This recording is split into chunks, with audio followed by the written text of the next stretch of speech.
Hey everyone, welcome back to my channel. Today I'm gonna explain the very basics of watercolor painting. I know a lot of you love watercolor but sometimes struggle to control it. So in this video I will walk you through the essentials from how watercolor actually works to how paper and water can change your results. If you enjoyed this video and want to dive deeper, I will make this into a full series where we can explore techniques step by step. So let's get started.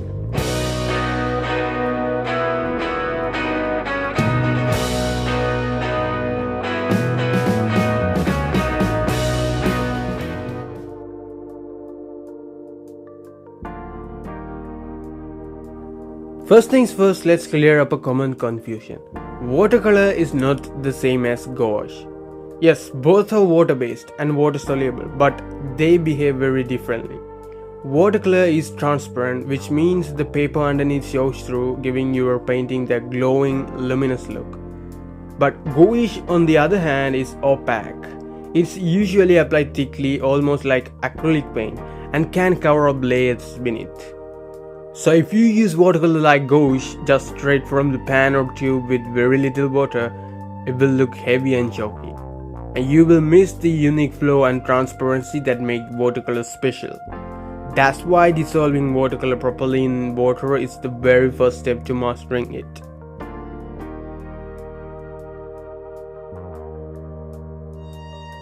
Now let's talk about the consistency, because this is where most beginners get confused. Here I have prepared 3 swatches of the same color pigment, but I mixed each one with a different amount of water. The first swatch has very little water, the color is dark, rich and saturated. Second swatch has a medium amount of water, softer but still colorful. The third swatch has a lot of water, it's very light, almost like a soft wash. This is super important to understand. Less water equal more saturation. More water equal less saturation. But here's the catch, when you use more water you need to work faster, otherwise the paint will start spurting uncontrollably and you will get blooms or even patches. So watercolor is really a balance between water control and timing.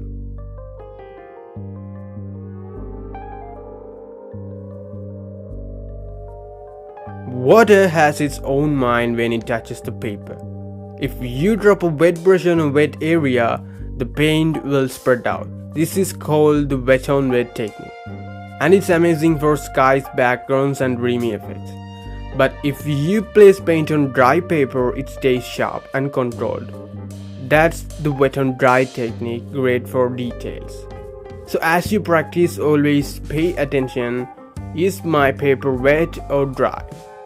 That one detail will completely change the results.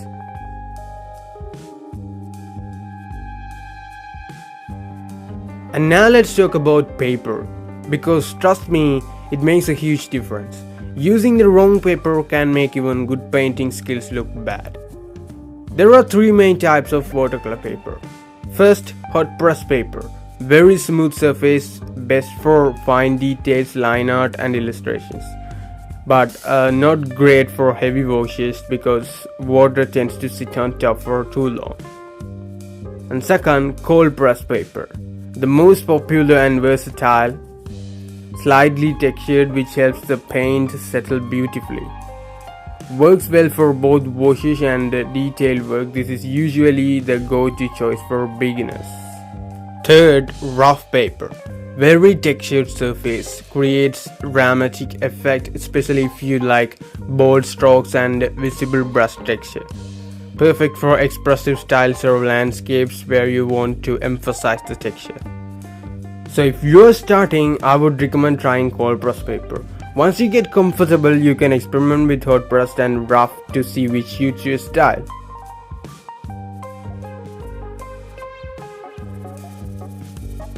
Before I wrap up, let me quickly point out a few beginner mistakes so you can avoid them.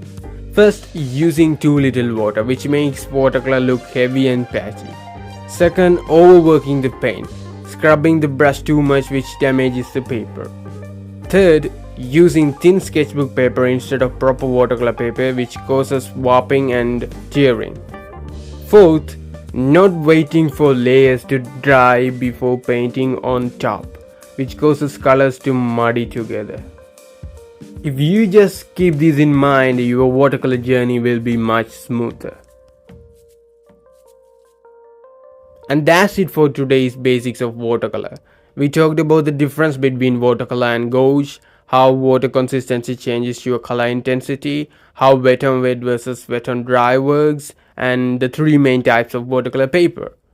If you found this helpful, let me know in the comments and tell me what you would like me to cover next. Maybe brushes, color mixing, or layering techniques. Don't forget to hit that like button and subscribe so you don't miss the next video in this series. Thank you so much for watching, and I will see you in the next one.